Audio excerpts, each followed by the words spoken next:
देखो, तुम लोग पश्चिम एशिया कुछ न्यूज़पेपर वगैरह में पढ़ते हो। देखो, ये ईरान है, ये शिया राज्य है। इराक, ये भी शिया राज्य है। और कुछ एक दो देश हैं, जैसे सीरिया है। सीरिया में अलवाइट्स का शासन था। अभी सीरिया में इनस्टेबिलिटी है, क्योंकि यहाँ पर बशर उल असद की सरकार गिर गई 2024 में ही, और यहाँ पर एक प्रोविजनल गवर्नमेंट बनी हुई है। या यमन है, यहाँ पर हाउथी ने सत्ता पर कब्जा किया हुआ है, और हाउथी विद्रोही जो हैं वो ईरान के ही प्रॉप हैं, मैंने कह सकते हो कि ईरान के ही मतलब सहायक फोर्स है। तो ईरान ने अपने बहुत सारे एक्जुलेडीज को डेवलप किया हुआ था। जैसे ईरान का ही क्लाइंट था हिजबुल्लाह लेबनान में, ईरान का ही हमास, ईरान का ही यमन में था, सऊदी सीरिया में ईरान के पक्षधर बैठे हुए थे, इराक में ईरान के पक्षधर बैठे हुए थे। इसका जितने भी प्रॉक्सीज थे, इसको प्रॉक्सीज बोलते हैं ईरान के, वो सब जहां तहां थे। और ईरान कभी बहुत पावरफुल हुआ करता था। और ईरान ने प्रॉक्सी कैसे डेवलप कर ली थी, तो इसकी भी बड़ी लंबी कहानी है। हर चीज में इतिहास में जाना, इतिहास की समझ के अंतर्राष्ट्रीय संबंध समझ ही नहीं सकते। 1991 में एक खाड़ी संकट हुआ था, नाम सुना है? उससे पहले 1980 88 में तुमको ईरान इराक वॉर समझना। ईरान इराक वॉर का नाम सुना है? क्यों सुना? उससे भी पहले चलना पड़ेगा। तुमको ने कभी सोचा है कि ईरान और अमेरिका में इतनी दुश्मनी क्यों?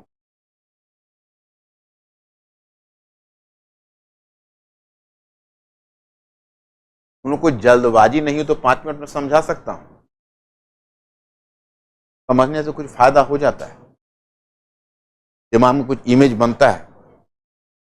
हमारे दिमाग में इमेज बने और तुम पेपर पढ़ने लगो, यही हमारी सबसे बड़ी कामना है जो पूरी हो। अगर तुम थोड़ा सा पढ़ने लगोगे तो फिर तुम्हें खुद समझदारी आ जाएगी। देखो, ईरान और अमेरिका का जो दुश्मनी है ना, बड़ा पुराना इतिहास है। एक्चुअली हुआ क्या था कि सेकेंड वर्ल्ड वॉर से पहले ही कह सकते हो, फर्स्ट वर्ल्ड वॉर के बाद क्या हुआ कि पहले जो ईंधन के रूप में कोयले का उपयोग होता था, क्योंकि पहले होता था पहले जो इंजन होता था उसको स्टीम इंजन बोलते थे। स्टीम इंजन में कोयला लगता है, और बाद में बनने लगा अंतर्दहन इंजन, इंटरनल कंबस्टन इंजन। तो इंटरनल कंबस्टन इंजन में क्या होता था, उसके अंदर पेट्रोलियम या हाइड्रोकार्बन प्रोडक्ट्स को भरा जाता था। तो हाइड्रोकार्बन प्रोडक्ट्स में जैसे पेट्रोलियम हुआ, तो पेट्रोलियम का महत्व बढ़ गया, और पेट्रोलियम का प्रोडक्शन केवल खाड़ी देशों में होता था। खाड़ी देशों के पास कच्चे माल तो थे, लेकिन उनको उसका रिफाइनिंग कैपेसिटी नहीं थी कि उसको कैसे खोदें, कैसे उसका सफाई करें। उसमें क्या हुआ कि बहुत सारे जो पश्चिमी देश हैं वो मल्टीनेशनल कंपनी बना के उनके देश में घुस गए। जैसे ब्रिटेन घुस गया ईरान में, उसने एक एंग्लो ईरानी कंपनी बनाई और तेल को खोदना शुरू किया। अमेरिका ने आरामको कंपनी बनाई, सऊदी अरेबिया में तेल को खोदना शुरू किया।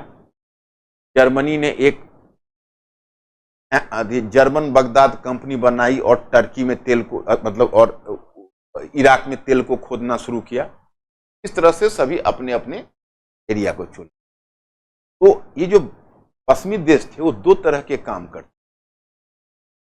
और उससे खाड़ी देशों को परेशानी होती थी। एक ये क्या करते थे कि जानबूझ के बहुत ज्यादा तेल को एक्सट्रैक्ट करके, बहुत ज्यादा तेल को खोद कर भंडारण करके रख लेते थे, ताकि अंतर्राष्ट्रीय बाजार में तेल की अधिकता रहे और तेल की कीमत ना बढ़े। अधिकांश तेल वो खुद यूज करते थे, पेट्रोलियम।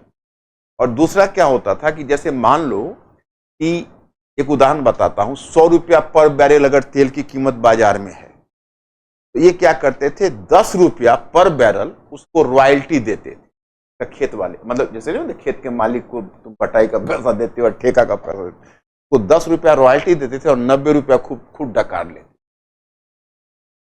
तो धीरे धीरे इन देशों में प्रतिक्रिया होने लगी। उसी में मोसादेक प्रधानमंत्री था ईरान का, उसने एक बड़ा डिसीजन ले लिया। उसने क्या किया एक झटके में एंग्लो ईरानी कंपनी का राष्ट्रीयकरण कर दिया और ब्रिटेन को कहा आप जाइए, हम खुद इस कंपनी चलाएं।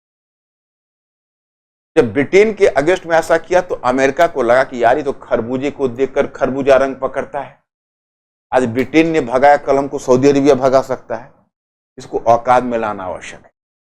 उसने क्या किया कि मोसादेक की सरकार को 1953 में गिरा दिया और एक अमेरिकन पिट्ठू सरकार, शाह की सरकार, रजा शाह पहलवी, रजा शाह पहलवी की सरकार को उस सरकार को स्थापित किया। तो वो सरकार अमेरिका की पिट्ठू थी और उसने वहां पर धर्मनिरपेक्षीकरण भी शुरू कर दिया, ईरान में धर्म को दबाना शुरू किया।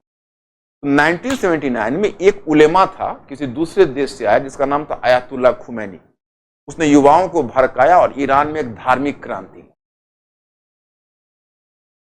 1979 में, और ऐसी क्रांति उसे कहते हैं ईरानी क्रांति। अंत में राजा जो पहलवी का बेटा था, भी दूसरा शाह था, वो भाग गया देश छोड़कर, अपने परिवार के साथ अपना पूरे जहाज में रुपया भरा निकल, और यहां पर फिर ईरानियों का कब्जा हो गया। और आयतुल्लाह खुमैनी, तो वो जो उलेमा वगैरह थी या जो सरकार थी वो नहीं चाहती थी, युवा लोग उसमें इतने रोष में आ गए, अमेरिकी दूतावास पर हमला कर उसके 66 उसके जो कर्मचारी थे अमेरिका के और अधिकारी दूतावास के, उसको बंदी बना लिया। जो वियना कांग्रेस के जो वियना जो कॉन्फ्रेंस है उसके नियम की अवहेलना थी, क्योंकि वियना समझौता के अनुसार आप किसी राजदूत को नहीं छेड़ सकते, राजदूत को आप बंदी नहीं बना सकते। उसने राजदूत को बंदी बना लिया, हॉस्टेज किडनैप कर लिया। 2.5 वर्ष तक के हॉस्टेज खेल चला। वहीं से अमेरिका और ईरान की बात समझ में आ गई? आप आना नहीं बोल रहे।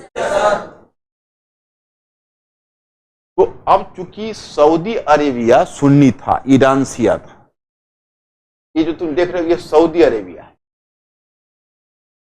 तो सऊदी अरेबिया अमेरिका का शिष्य था और अमेरिका उसकी सुरक्षा की पूरी गारंटी देता था और अमेरिकी डॉलर में वो तेल बेचता था। तो सऊदी अरेबिया अमेरिका का शिष्य था। ये पूरा पश्चिम एशिया में एक तरह से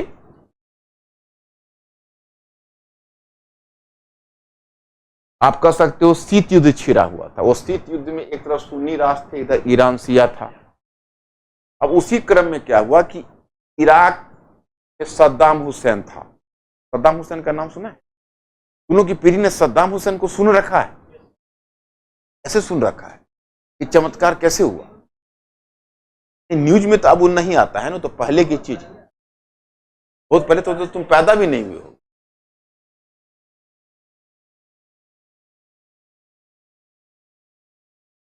जो अभी 2003 में उसको फांसी हुई है, 2003 नहीं 2011 में फांसी।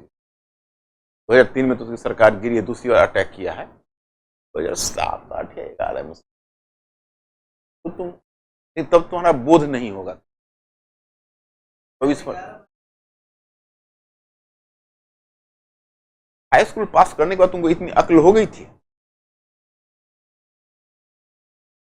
अभी कुछ वो अक्ल नहीं दिखा रहे हो? दिखाओ। नहीं, अब जरूरत हो गया है, अब तुम दिखाओ। एक तो खुद ये क्लास में रेगुलर हुए हो। तो सद्दाम हुसैन, सुनो इधर 2 मिनट। सद्दाम हुसैन सुन्नी था और इराक में 60% शिया, 20% सुन्नी और 20% कुर्द और 20% सुन्नी के बदौलत शिया को दबा के शासन कर। ईरान जानबूझ के, अमेरिका ने सद्दाम हुसैन को भड़काया, ईरान इराक चला, 8 वर्षों तक चला। अमेरिका ने खूब सहायता की इराक को और पूरा हथियार बनवा दिया। 1988 में जब वॉर समाप्त हुआ तो इतना हथियार था सद्दाम हुसैन के पास कि उसका मनोबल बढ़ गया और उसने 1990 में कुवैत पर हमला करके कुवैत को जीत। तो उसने कुवैत को जीत लिया, तब अमेरिका खड़ा हुआ, 28 देशों का गठबंधन बनाया और फिर उसने इराक पर हमला कर दिया। इराक में सद्दाम हुसैन की सरकार 2003 तक गिर गई और उस समय उसने शिया को, इराक में अमेरिका ने शिया को स्वायत्तता दिलवा दी, शिया को पावरफुल बनवा दी। यही जो सद्दाम हुसैन था वो अब तक बफर के रूप में काम करता था सुन्नी देशों के पक्ष में। जहां सद्दाम हुसैन हटा, यहां शिया आया, नॉन पावरफुल। कितनी कितनी पेचीदा होता है अंतरराष्ट्रीय संबंध, देखते हो। मतलब पावरफुल हो गया तब वो सीरिया में अपना प्रभाव क्षेत्र कायम किया, उधर गाजा में उसने हमास को खड़ा किया, लेबनान में उसने हिजबुल्लाह को खड़ा किया, यमन में उसने हाउथी को खड़ा किया, और तब बन गया वो अरब क्षेत्र का बॉस। और सऊदी अरेबिया उसे परेशान होता था। सऊदी अरेबिया का सुरक्षा अमेरिका करता था, लेकिन बाद में जब डोनाल्ड ट्रंप आया तो हाथ खींचने लगा लोगों की सुरक्षा करने से, तो अपना पैसा बचाना चाहता था। 2019 में अचानक से ईरान ने सऊदी अरेबिया की एक तेल भंडार पर हमला करके वो ध्वस्त कर दिया। तो सऊदी अरेबिया को लगा कि यार अमेरिका पर निर्भर रहना ठीक, क्योंकि अमेरिका रक्षा वक्षा तो करता नहीं और ईरान से मन लड़ू, तो वो थोड़ा मूड में आ गया समझौता करने का। 2023 में चाइना बैठा, तो चाइना ने सोचा ये दोनों को समझौता करा देंगे तो अमेरिका को मात मिल जाएगी, तो दोनों को समझौता करवा दिया। वही तुम यहाँ मैटर में पढ़ोगे। आजकल सऊदी अरेबिया और ईरान में पता है, कल तक जो मरने की करते थे दुआ, आज रो रहे हैं अरब क्षेत्र। तो बच्चे अब आज इतना ही, और तुम लोगों का न्यूज़पेपर पढ़ना जारी रहे। और हाँ, आंसर केवल बता देता हूं, एक नजर में केवल बता दे रहा हूं।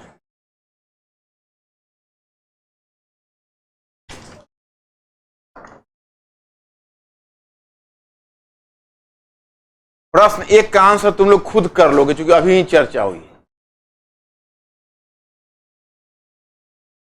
एक में जरा तुक्का लगाओ तो